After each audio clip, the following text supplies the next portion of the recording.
Tamil Bible Study.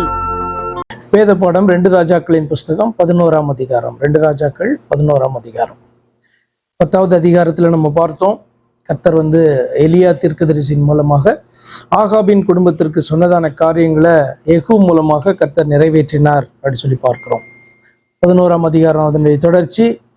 அகசியாவின் தாயாகிய அத்தாலியாள் தன் குமாரன் இறந்து போனதை கண்டபோது எழும்பி ராஜவம்சத்தார் யாவரையும் சங்காரம் பண்ணினாள். அகசியா யாருன்னு உங்களுக்கு தெரியும். அகசியா பாத்தீங்கன்னா இந்த பக்கம் காணப்படுகிறான யூத ராஜ்யத்துல யோசபாத் என்ற ராஜாவினுடைய குமாரன் அகசியா. இப்ப அந்த அகசியாவும் பாத்தீங்கன்னா இஸ்ரவேல் ராஜாவோடு கூட அவன் சேர்ந்தபடியினால யெகூவினால பாத்தீங்கன்னா அவனும் பாதிக்கப்பட்டான். அவன் மரித்து போனான் அதற்கு பின்பாக அப்படின்னு நம்ம அறிந்திருக்கோம். அப்ப அகசியாவினுடைய தாயாகிய அத்தாலியாள் அது யாரு? யாராவது சொல்ல முடியுமா? அகசியாவின் தாயாகிய யூதா ராஜாவாகிய அகசியாவின் தாயாகிய அத்தாலியாள் யாரு? ஏன்னா அத்தாலியாள் ரொம்ப ஒரு முக்கியமான ஒரு கேரக்டர். அத்தாலியாள் யாரு அப்படின்னு சொன்னா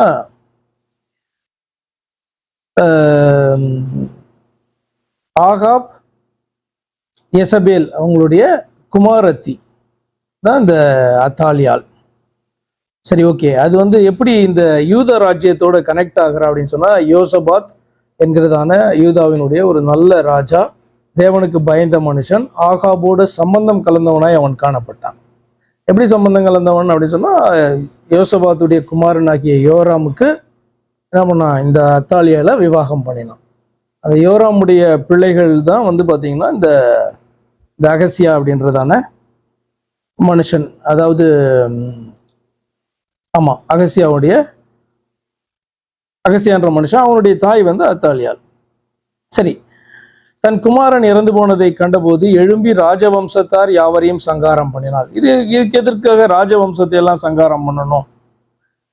ராஜவம்சம்னா இப்ப பாத்தீங்கன்னா இவ யூதா சைட்ல இருக்கிறதுனால ராஜவம்சம்னா இங்க இருக்கிற ராஜவம்சத்தை தான் அவ சங்காரம் பண்ண முடியுமே. ஏன்னா அந்த பக்கம் யார் இருக்கா? யெகூ அரசாளுகிற அப்படின்னால அந்த பக்கம் போகவே முடியாது. இந்த பக்கம் இருக்கிறவங்கள அவ ஏன் கொல்ல வேண்டும்? ஏதாவது உங்களுக்கு தோன்றுகிறதா? அவள் ராஜாத்தியா இருக்கட்டும். இப்ப இவ கொல்ல போறதெல்லாம் யாரு அப்படின்னு சொன்னா, முக்கியமா இவளுடைய பேர பிள்ளைங்க அப்படிதான் எல்லாரையும் கொல்ல போறா. அது எதுக்காக அப்படி அந்த காரியத்தை அவள் செய்ய வேண்டும்? சரி, ஓகே. நான் என்னவா நினைக்கிறேன் அப்படின்னு சொன்னா, நீங்க இப்படி எடுக்கலாம். இப்ப இயேசு கிறிஸ்துவனுடைய வருகை மட்டுமாக வாக்குத்தத்தம் எப்படி காணப்பட்டது அப்படின்னு சொன்னா, இயேசு கிறிஸ்து இந்த பூமிக்கு தேவன் இந்த பூமிக்கு மேசியாவாக கிறிஸ்துவாக வெளிப்பட வேண்டும், இரட்சகராக வெளிப்பட வேண்டும். அப்ப அவர் பாத்தீங்கன்னா எதுல வெளிப்படுவாரு அப்படின்னு பார்த்தா, முதலாவது மனுஷனா வெளிப்படுவார். அப்படித்தானே? அப்ப மனுஷர்களை பாத்தீங்க அப்படின்னு சொன்னா சங்கரிக்கிறதான காரியம் அல்லது மனுக்குலத்தையே அழிக்கிறதான காரியத்தை முதலாவது பிசாசு விரும்புவான். இந்த மனுக்குலம் அப்படின்னு சொல்றது ஹியூமன் ரேஸை கரெக்ட் பண்றது. அப்படி கரெக்ட் பண்ணா மேசியா வர முடியாது. ஏன்னா இப்ப எந்த கோத்திரத்துல வருவாரு, எங்க பிறப்பாரு, யாருடைய குமாரன், இப்படி எல்லாம் சொல்லப்படாத நாட்களில என்னதான் ரெவலேஷன் அப்படின்னா மனுஷனா வெளிப்படுவார், அவ்வளவுதான். மனுஷகுமாரனா வெளிப்படுவார் அப்படின்னு சொன்னா மனுஷர்களை எல்லாம் கரெக்ட் பண்ணிட்டா இதுல வர முடியாது இல்லையா? அப்போ அந்த காரியத்தை நீங்க பார்த்தீங்க அப்படின்னு சொன்னா, அது முக்கியமாக ஆதியாகமம் 6ஆம் அதிகாரத்துல நீங்க அதை பார்க்க முடியும். ஹியூமன் ரேஸை கரெக்ட் பண்ணுகிறதற்கு பிசாசு செய்ததான ஒரு சதியை பார்க்க முடியும். கர்த்தர் அதனுடைய நீட்சியாக என்ன பண்ணாங்க, நோவாவின் காலத்துல அந்த ஒரு 8 பேரை தவிர எல்லாரையும் என்ன பண்ணாங்க, கம்ப்ளீட்டா எல்லாரையுமே அழிக்க சொன்னாங்க. பூமியில மனிதர்களே கிடையாது அப்படின்னு அழிக்க சொன்னாங்க. அதற்கப்புறம் பாத்தீங்கன்னா உங்களுக்கு தொடர்ந்து தீர்க்க தரிசனங்கள் கொடுக்கப்பட்டு கொண்டே வந்தது. என்ன அப்படின்னு சொன்னா, மேசியாத மனுஷகுமாரனாக வெளிப்பட போகிறவர் எங்க வெளிப்படுவார் அப்படின்ற காரியங்கள் வெளிப்பட்டது. கர்த்தர் ஆபிரகாமை தெரிந்து கொண்டார் என்றும், அந்த வாக்கு தத்துவத்துக்கு உரியவனாக ஈசாக்கு காணப்பட்டான், ஆவிக்குரிய வாக்கு தத்துவத்துக்கு ஈசாக்கு காணப்பட்டான் என்றும், அந்த வாக்கு தத்துவம் யாருக்கு போனதுன்னா யாக்கோபு இஸ்ரவேலுக்கு போனது. இஸ்ரவேலர்கள் பலுகி பெருகினார்கள். அந்த கோத்திரங்களுக்கு வாக்குத்தத்தம் கொடுக்கப்படும் போது யூதாவில் தான் அவர் வருவார் என்பதாக வாக்குத்தத்தம் கொடுக்கப்பட்டது. அப்படிதானே? நீங்க வந்து ஆதியாகமம் 51வது அதிகாரத்துல 50-51 நீங்க அதை வாசிக்கலாம். யாருன்னா யாக்கோபு தன்னுடைய பிள்ளைகளை ஆசீர்வதிக்கும் பொழுது அந்த காரியத்தை சொல்வார். யூதா கோத்திரத்துல தான் நியாய பிரமாணிகர் வந்து வெளிப்படுவார். யூதா கோத்திரம் தான் அரசாட்சி பண்ணும் என்கிறதான காரியம். அப்ப ராஜா மேசியா, சரியா, அவருக்கு வந்து ராஜான்றதான ஒரு இதுவும் உண்டு, மேசியா அப்படின்னு ரட்சகர் என்கிறதான டைட்டிலும் உண்டு. அப்ப ரொம்ப குறுகி இந்த உலகத்துல எல்லா மனுஷர்களையும் வந்து அழிக்க வேண்டியதான அவசியம் இல்லாதபடிக்கு இஸ்ரவேலர்களை அழிக்கணும் அப்படின்றதான ஒரு காரியம் வந்தது. அதுலயும் யூதா கோத்திரத்தை அழிக்க வேண்டும் என்கிறதான ஒரு காரியம் வந்து பிசாசுக்கு வந்து வேலை வந்து எப்படி இது எளிமையாகுதுன்னு சொல்றேன். அப்ப அதனுடைய ஒரு காரியமா தான் இதை பார்க்கிறேன். இல்லை அப்படின்னு சொன்னா தன்னுடைய வந்து என்னதான் இவளுக்கு வந்து யூதா கோத்திரத்து மேல அல்லது இஸ்ரவேலர்கள் வந்து பிரிந்த பின்பு மேல இஸ்ரவேல் ராஜ்யம் கீழே யூதா ராஜ்யம்னு காணப்பட்ட போது யூதா ராஜ்யத்தின் மேல அவ்வளவு ஒரு எரிச்சலும் கோபமும் இவளுக்கு இருக்க வேண்டிய அவசியம் கிடையாது. ஏனென்று சொன்னால் அகசியா தன்னுடைய சொந்த குமாரன், அந்த குமாரன் இறந்து போன போது அவனுடைய பிள்ளைகள் எல்லாம் இவள் வந்து பாத்தீங்கன்னா கொல்றா. அது எப்படி சொல்லப்பட்டிருக்கு? ராஜவம்சத்தார் யாவரையும் சங்காரம் பண்ணினாள். யாரெல்லாம் வந்து பாத்தீங்கன்னா ராயல் பிளட்டோ அவங்கள எல்லாரும், யாரெல்லாம் சிங்காசனத்துல உட்கார முடியுமோ அப்படிப்பட்ட எல்லாரையுமே என்ன பண்றா, அவ கொன்று போடுகிறா. அப்ப பிசாசு என்ன பண்றான், இவளை பயன்படுத்துகிறான். அப்படிதான் நான் பாக்குறேன். இல்லை அப்படின்னு சொன்னா வேற இதுக்கு வந்து பாத்தீங்கன்னா அவசியம் வந்து இல்லை. ஒவ்வொரு காலகட்டத்திலையும் நீங்க வந்து இஸ்ரவேலர் எல்லாம் கொல்ல பார்த்ததான பீரியட் எப்ப அப்படின்னு சொன்னா எகிப்து தேசத்துக்கு அவங்க போயிட்டு அவங்க தப்பித்து வரும்பொழுது அவர்கள் எல்லாரையும் கொல்லப்பட வேண்டியதான ஒரு சூழ்நிலை வந்து உண்டாச்சு. பார்வோன் வந்து அவர்களை விரட்டி கொண்டு வரும் பொழுது கர்த்தர் வந்து அவர்களை காக்கவில்லை என்று சொன்னால் எல்லாரையும் என்ன பண்ணியிருப்பான், அவன் கொண்டு போட்டிருப்பான். அப்ப யூதா கோத்திரம் முதலே அழிக்கப்பட்டு இருக்கக்கூடும். அங்க வந்து ஆண்டவர் பாதுகாத்தார். அதற்கு பின்பு இங்க வந்து ஸ்பெசிபிக்கா யூதாவில் காணப்படுற ராஜ குடும்பத்தை, அதாவது தாவீதினுடைய குடும்பம் அப்படி சொல்லலாம், தாவீதினுடைய வம்சா வழியை வந்து பாத்தீங்கன்னா அழிக்கிறதுக்கு அவ வந்து ட்ரை பண்றா. இதுதான் முதல் வசனம். இதுக்கு வெளியில நமக்கு தெரிகிறதான காரியம் வந்து ஒருவேளை பொறாம இது அது அப்படின்லாம் இருக்கலாம். இது வந்து கிரைஸ்ட் வர்ற வரைக்கும், கிரைஸ்ட் தான் வந்தாச்சு, ரட்சகர் வெளிப்பட்டாயிற்று.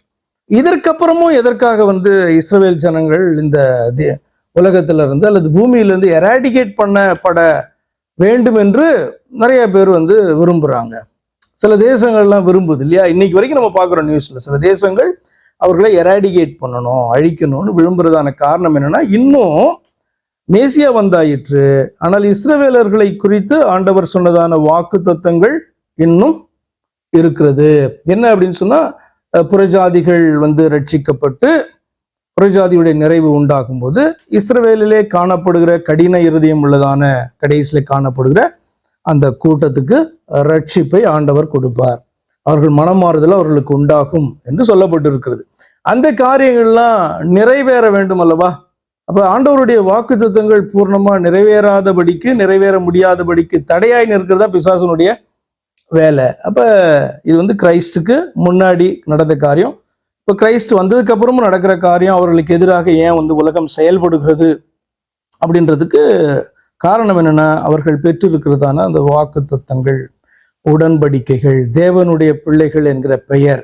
அப்ப ஆனபடினால்தான் பாத்தீங்கன்னா அந்த மாதிரியான எரிச்சல், பொறாமை இதெல்லாம் மேலோட்டமாய் காணப்படுகிற காரியம். உள்ள ஆழமா பார்த்தா பிசாசனுடைய வேலை. பிசாசு வந்து ஜனங்களை பயன்படுத்துறான். இந்த இடத்துல அத்தாலியால பயன்படுத்தினான்.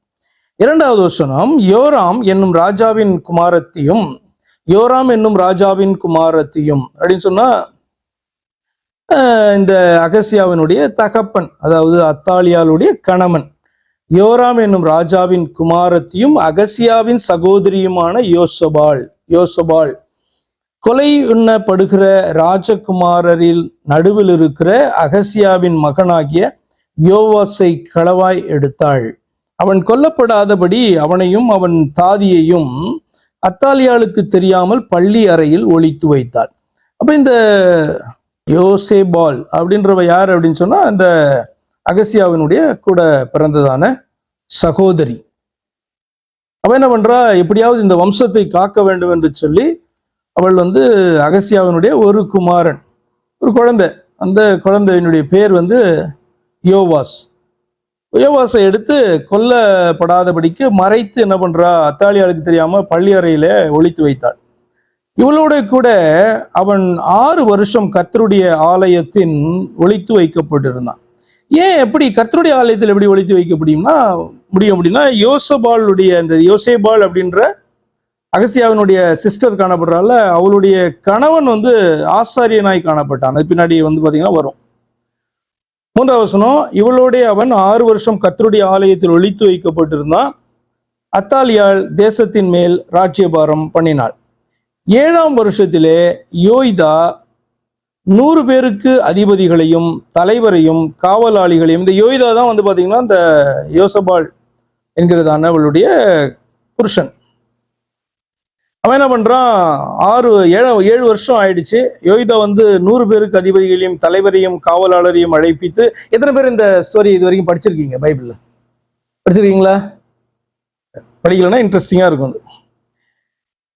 அதிபதிகளையும் தலைவரையும் காவலாளரையும் அழைப்பித்து அவர்களை தன்னிடத்தில் கர்த்தருடைய ஆலயத்திலே வர சொல்லி அவர்களோட உடன்படிக்கை பண்ணி அவர்களை கர்த்தருடைய ஆலயத்திலே ஆணையிடுவித்து கொண்டு அவர்களுக்கு ராஜாவின் குமாரனை காண்பித்து. அது வரைக்கும் யாருக்குமே தெரியாது இந்த யோவாஸ் என்கிறதான ஒரு பிள்ளை அல்லது தாவீதினுடைய ஒரு குல விளக்கு அப்படி ஆண்டவர் சொன்னார்ல, அந்த வந்து வம்சம் அழியாது இருக்கும்படியாக கர்த்தர் வந்து கட்டளையிட்டார் அப்படிலாம் நம்ம வாசித்து இருக்கிறோம் முன்னாடி. அப்ப அப்படி வந்து பாத்தீங்கன்னா அந்த வம்சம் அழியாதபடி காணப்படுகிற ஒரு சீட் இல்லையா. அப்ப அந்த பிள்ளை வந்து உயிரோடு இருக்குது அப்படின்னு யாருக்கும் தெரியாது. ஆனால் வந்து பாத்தீங்கன்னா ஒரு 7ஆம் வருஷத்துல யோய்தா வந்து என்ன பண்றான், இதை அனௌன்ஸ் பண்றான். எப்படி அனௌன்ஸ் பண்ணி டிக்ளேர் பண்றான் அப்படின்னு சொன்னா, முக்கியமானவர்களை மாத்திரம் அழைத்து அவர்களோட கூட உடன்படிக்கை செய்து ராஜகுமாரர் இருக்கிறாரு அப்படின்ட்டு என்ன பண்றாரு, காண்பிக்கிறார். 5ஆம் வசனம், அவர்களை நோக்கி நீங்கள் செய்ய வேண்டிய காரியம் என்னவென்றால், ஓய்வு நாளில் முறைப்படி இங்கே வருகிற உங்களில் 1/3 ஒரு பங்கு ராஜாவின் அரண்மனை காவல் காக்க வேண்டும். 1/3 ஒரு பங்கு சூர் என்னும் வாசலிலும் 1/3 ஒரு பங்கு காவலாளரின் காவலின் பிறகே இருக்கிற வாசலிலும் இருந்து ஆலய காவலை பத்திரமாய் காக்க வேண்டும். இப்படியே ஓய்வு நாளின் முறைப்படியே உங்களில் 2 பங்கு பேர் ராஜாவினிடத்தில் கர்த்தருடைய ஆலயத்தை காவல் காக்க வேண்டும். நீங்கள் அவரவர் தங்கள் தங்கள் ஆயுதங்களை கையிலே பிடித்தவர்களாய் ராஜாவை சுற்றிலும் வரிசையா. ராஜானா யாரு? இந்த யோவாஸ், இந்த 7 வயசு பிள்ளை தான் வந்து ராஜான்ட்டு. ஏன்னா இவர்களால் அங்கீகரிக்கப்பட்ட ராஜா அப்படின்னு சொன்னா இன்னும் ராஜாவாகலனாலும் இவன் தான். அத்தாலியால இவர்கள் மனதளவுல ராணியாக அவர்கள் வந்து ஏற்றுக்கொள்ளவில்லை. ஆனா பயங்கர ரிஸ்கான ஒரு வேலை பண்றாங்க. ஏன்னா வந்து அத்தாலியால் வந்து பவர்ஃபுல்லான குயினா வந்து யூதா தேசத்துல மாறியாச்சு. என்ன வேணா பண்ணுவான். ஏன் இவர்களை வந்து இந்த யோசபால் அல்லது இந்த ஆசாரியனை விட்டு வச்சிருக்காங்கன்னா, இவங்களால பிரச்சனை கிடையாது. இவங்க வந்து பாத்தீங்கன்னா சிங்காசனத்துல வந்து ராஜாவாக உட்கார போறது கிடையாது. ஏன்னா தாவீதினுடைய பிள்ளைகள் மட்டும்தான், அந்த வம்சத்துல வர்றவங்க மட்டும்தான் உட்கார முடியும். ஆனபடினாலே பிரச்சனை இல்லை, இல்லை ரிஸ்க் இல்லை அப்படின்னு விட்டு வைத்திருக்கான். ஆனா தெரிந்தா என்ன பண்றான், நிச்சயமா கொன்னுடுவான். சரி, அப்போ வந்து பாத்தீங்கன்னா 8ஆவது வருஷத்துல இவர்கள் எல்லாம் காவல் காக்கிறதுக்கு எல்லாம் வந்து ரெடியா என்ன பண்றாரு, செட் போட்டுருக்காரு. அது வந்து வரிசையாக ஷிஃப்ட் முறைப்படி வந்து நிறுத்திட்டார். 9ஆவது வசனம், ஆசாரியனாகிய யோய்தா கட்டளையிட்டபடியெல்லாம் 100 பேருக்கு அதிபதிகள் செய்து அவரவர் ஓய்வு நாளில் முறைப்படி வருகிறவர்களும் முறைப்படி போகிறவர்களும் ஆகிய தங்கள் மனுஷரை கூட்டிக் கொண்டு ஆசாரியனாகிய யோய்தாவினிடத்தில் வந்தார்கள். ஆசாரியன் கர்த்தரின் ஆலயத்தில் தாவீது ராஜா வைத்திருந்த, இப்ப இந்த ஆலயத்துக்குன்னு ஒரு தனி படை காணப்பட்டுச்சு. இதெல்லாம் முன்னாடி நீங்க பார்த்துருப்பீங்கல்ல. லேவியர்கள் முக்கியமா வந்து பாத்தீங்கன்னா அதுல காணப்படுவாங்க. அவர்கள் யுத்த வீரர்களாக காணப்பட்டாங்க. ஆனா எங்க அப்படின்னா மற்றவர்களோட போய் சண்டை எல்லாம் போட மாட்டாங்க. அவங்க வந்து ஆலயத்தினுடைய காரியங்களை பாதுகாக்கிறதுக்காகவே வந்து பாத்தீங்கன்னா அது ஒரு ஒரு ஒரு வந்து ஒரு படை வந்து காணப்படுது, ஒரு விங் காணப்பட்டுச்சு. அதான் ஆசாரியன் கர்த்தரின் ஆலயத்தில் தாவீது ராஜா வைத்திருந்த ஈட்டிகளையும் கேடகங்களையும் 100 பேருக்கு அதிபதிகளிடத்தில் கொடுத்தான். ஆலயத்துல அதற்கான இடத்துல இதெல்லாம் சேர்த்து வைக்கப்பட்டிருந்தது. அவைகள்ல இருந்து எடுத்து கொடுக்குறான். ஏன்னா இப்ப நீங்க தேசத்துக்குள்ள போயிட்டு இந்த இதெல்லாம் நீங்க கலெக்ட் பண்ணீங்க அப்படின்னு சொன்னாலே வந்து பாத்தீங்கன்னா என்ன பண்ணும், விஷயம் வந்து வெளியில வந்து ராஜாத்திக்கு போயிடும். பேர் என்ன, அத்தாலியாளுக்கு போயிடும். ஆனபடினால தாவீது ராஜா வந்து ஆலயத்துக்காக சேர்த்து வைத்திருந்த வேலையில இருந்து எடுத்து என்ன பண்றாரு, கொடுக்குறாரு அவர். 11 காவலாளர் என்ன ஒரு இன்ட்ரெஸ்டிங்கான ஒரு காரியம்னா, எப்படி வந்து அத்தாலியால் பிசாசினாலே பயன்படுத்தப்பட்டான், கர்த்தருடைய சித்தத்துக்கு விரோதமான காரியங்களை செய்கிறதற்கு பிசாசு வந்து தனக்கான ஆட்களை அவன் தேர்வு செய்து அவர்களை அவன் பயன்படுத்துகிறான். அவர்கள் தங்களை ஒப்பு கொடுக்கும் போது அதை பயன்படுத்துகிறான். அதே மாதிரி இன்னொரு பக்கம் ஆச்சரியமான ஒரு காரியத்தை பார்க்க முடியும். கர்த்தர் வந்து பாத்தீங்கன்னா அவருடைய சித்தத்தின்படி செய்ய விரும்புகிறவர்களை ஆண்டவர் தெரிந்து கொண்டு தன்னுடைய சித்தத்தை நிறைவேற்றுவதற்கு ஆண்டவர் பயன்படுத்துகிறார். இல்லை அப்படின்னு சொன்னா இவ்வளவு ரிஸ்க் எடுத்து வந்து பாத்தீங்கன்னா இந்த யோசேபாலும் சரி, இந்த யோய்தா என்கிறதான ஆசாரியனும் சரி, இவ்வளவு பெரிய காரியத்தை அவர்கள் செய்ய வேண்டிய அவசியம் கிடையாது. தங்களுடைய ஜீவனுக்கு பயந்து இவர்கள் என்ன பண்ணிருக்கலாம், ஓடி போயிருக்கலாம். ஆனால் இவர்கள் தங்களுடைய வாழ்க்கையவே எதற்கு அர்ப்பணிக்கிறாங்க அப்படின்னு சொன்னா, தாவீதினுடைய அந்த சந்ததி காக்கப்பட வேண்டும் என்கிறதுக்காக தங்களுடைய லைஃபையே அவங்க ரிஸ்க் எடுக்கிறாங்க.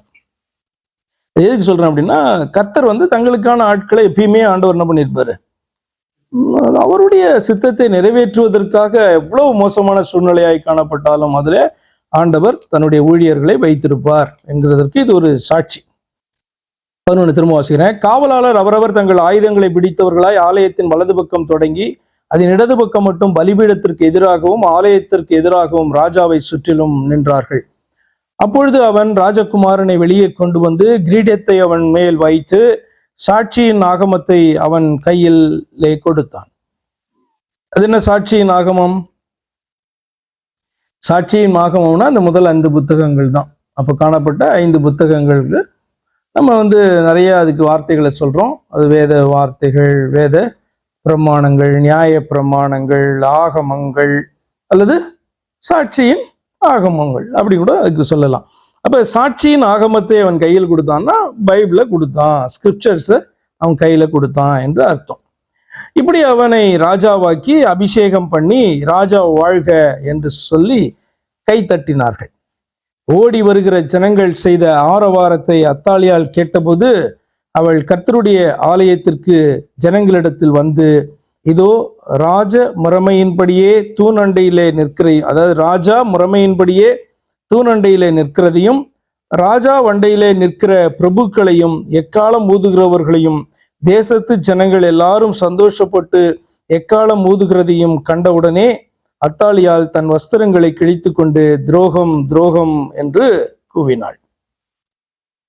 துரோகமா இது அப்படின்னு சொன்னா, அத்தாலியால பொறுத்தவரை இது துரோகம். அதான் ஒவ்வொருடைய பார்வையிலும் ஒவ்வொரு மாதிரி என்ன பண்ணும், காரியங்கள் காணப்படும். அத்தாலியால பொறுத்தவரை அது வந்து அவளுக்கு துரோகமாக தோன்றுகிறது. ஆனால் வந்து பாத்தீங்கன்னா இது வந்து துரோகம் கிடையாது, அத்தாலியால் செய்ததுதான் துரோகம். ஆக்சுவலா யூதாவினுடைய சிங்காசனத்துல உட்காருகிறதற்கு அத்தாலியாளுக்கு ஒரு தகுதியுமே கிடையாது. ஆக்சுவலா இது தாவீதுக்கு ஆண்டவர் கொடுத்ததான சிங்காசனம் இல்லையா? தாவீதினுடைய வம்சத்துல இருக்கவங்க தான் அதுல உட்கார வேண்டும் என்று சொல்லி ஆண்டவர் சொன்னார். ஆக்சுவலா அது யாருக்கு ரிசர்வ் பண்ணப்பட்டிருக்கு அப்படின்னா, யாரை நோக்கி கடந்து போகிறது என்று சொன்னால் ராஜாதி ராஜாவை நோக்கி போகிறது. தேவன் மனிதனாக வெளிப்பட்ட போது அவருக்கென்று வைக்கப்பட்டிருக்கிறதான அதான் தாவீதின் குமாரன் அப்படின்னு சொல்லுகிறதான காரியம் இயேசு கிறிஸ்துவுக்கான சிங்காசனம். அதனாலதான் அது வந்து பாத்தீங்கன்னா இட்டர்னல் என்று சொல்லப்பட்டிருக்கும். துரோகம் துரோகம் என்று சொல்லி என்ன பண்றா, கூவினாள். 15வது வசனம். ஆசாரியனாகிய யோய்தா இராணுவ தலைவனாகிய 100 பேருக்கு அதிபதியானவர்களுக்கு கட்டளையிட்டு, இவளை வரிசைகளுக்கு புறம்பே கொண்டு போங்கள், இவளை பின்பற்றுகிறவனை பட்டயத்தாலே வெட்டி போடுங்கள் என்றான். கர்த்தருடைய ஆலயத்தில் அவளை கொல்லலாகாது என்று ஆசாரியன் சொல்லியிருந்தான். அவர்கள் அவளுக்கு இடம் உண்டாக்கின போது ராஜாவின் அரண்மனைக்குள் குதிரைகள் பிரவேசிக்கிற வழியிலே அவள் போகையில் அவளை கொண்டு போட்டார்கள். இதான் வந்து அத்தாலியாளுடைய ஹிஸ்டரி. அவளுடைய அந்த முயற்சி வந்து தோல்வி அடைந்தது. கர்த்தருடைய வாக்குத்தத்தம் நிறைவேறுகிறதற்காக கர்த்தர் என்ன பண்றாரு, அந்த லைனை வந்து கண்டினியூ பண்ண வைக்கிறார். 17வது வசனம். அப்போது யோய்தா அவர்கள் கர்த்தருடைய ஜனமாய் இருக்கும்படிக்கு ராஜாவும் ஜனங்களும் கர்த்தருடைய உடன்படிக்கை பண்ணவும் ராஜாவும் ஜனங்களும் ஒருவரோடொருவர் உடன்படிக்கை பண்ணவும் செய்து, பின்பு தேசத்தின் ஜனங்கள் எல்லாரும் பாகாலின் கோவிலிலே போய் அதை இடித்து அதன் பலிபீடங்களையும் அதன் விக்கிரகங்களையும் முற்றிலும் உடைத்து பாகாலின் பூஜசாரியாகிய மாத்தானை பலிபீடங்களுக்கு முன்பாக கொன்று போட்டார்கள். அதாவது பாகாலுடைய அந்த பலிபீடத்துக்கு முன்பாக கொன்று போட்டார்கள் அதனுடைய பூஜாசாரி. ஆசாரியன் கர்த்தருடைய ஆலயத்தை விசாரிக்கும் உத்தியோகஸ்தரை ஏற்படுத்தினான். எல்லாம் பாத்தீங்கன்னா கொஞ்சம் செட்ரைட் பண்றாங்க, ஒழுங்குபடுத்துறாங்க எல்லாவற்றையும். 19 வசனம், 100 பேருக்கு அதிபதிகளையும் தலைவரையும் காவலாளரையும் தேசத்தின் ஜனங்களையும் கூட்டி ராஜாவை கர்த்தருடைய ஆலயத்திலிருந்து இறங்க பண்ணி அவனை காவலாளரின் வாசல் வழியாய் ராஜ அரண்மனைக்கு அழைத்து கொண்டு போனார்கள். ஏன்? அங்க இருந்து தானே பிரச்சனை நீங்கியாச்சு. இப்ப ராஜ அரண்மனைக்கு தைரியமா என்ன பண்ணலாம், இந்த குட்டி பையன் 7 வயசு பையன் இந்த ராஜா போலாம். அங்கே அவன் ராஜாக்களுடைய சிங்காசனத்தின் மேல் உட்கார்ந்தான். தேசத்தின் ஜனங்கள் எல்லாரும் மகிழ்ந்து நகரம் அமைதலாயிற்று. அத்தாலியாளையோ ராஜாவின் அரண்மனை அண்டையில் பட்டயத்தால் கொன்று போட்டார்கள். யோவாஸ் ராஜாவாகிற போது 7 வயதாயிருந்தான். ஸோ என்ன நம்ம இதுல பெரிய டீச்சிங் என்ன அப்படின்னு சொன்னா, பிசாசுடைய தந்திரம் பெரிதாய் காணப்பட்டு எல்லாரையும் கலங்க பண்ணுகிறதாய் காணப்பட்டாலும் தேவனுடைய வாக்கு தத்துவத்தை தம்முடைய சித்தத்தை நிறைவேற்ற தேவன் வல்லவராய் காணப்படுகிறார். யாரையாவது அதற்கு என்ன பண்றாரு, ஆண்டவர் பயன்படுத்துறார் என்று சொல்லி அத்தாலியாளுடைய முடிவை பார்க்கும் பொழுது நம்ம அறிந்து கொள்ளலாம்.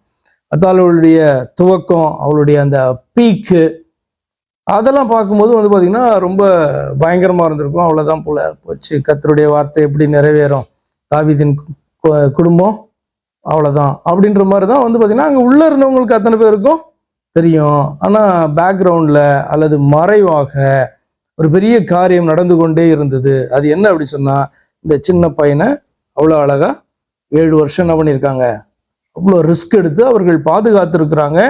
எங்கன்னா ஆலயத்துல வைத்து பாதுகாத்து இருக்கிறாங்க. வேற எங்க வைத்திருந்தாலும் என்ன பண்ணிருப்பா, அவளுக்கும் இப்ப ஒரு குயினா இருக்கா அப்படின்னா அவளுக்கு நிறைய உளவு பார்க்குறவங்களாம் இருப்பாங்கல்ல. அதனால ஈஸியா பாத்தீங்கன்னா நியூஸ் போயிடும். அப்போ அதனால தான் துரோகம் சொல்றான். எவ்வளவு பேருக்கு எவ்வளவு பணம் கொடுத்து எப்படி எல்லாரையும் பாத்தீங்கன்னா கட்டுப்பாட்டுல வைத்திருப்பா. அப்போ அவளால் அக்செப்ட் பண்ணிக்கவே முடியல. இப்படி பாத்தீங்கன்னா இவர்கள் எழும்பினார்கள், ஒரு கூட்டம் இப்படி எழும்பிடுச்சு அப்படின்றத அவளை அக்செப்ட் பண்ணவே முடியல. அதை பார்க்கலும் பாத்தீங்கன்னா அகசியாவினுடைய, யோவாஸ் சொந்த பேரன் தான், அகசியாவினுடைய மகன் இப்படி ஒருத்தன் ஒரு பிள்ளை தப்பிச்சிட்டான் அப்படின்றத அவளால அக்செப்ட் பண்ணிக்கவே முடியல. அதனாலதான் துரோகம்னு கத்தி இப்படி ஒரு மரணத்தை அவள் என்ன பண்ணா, சந்தித்தாள்.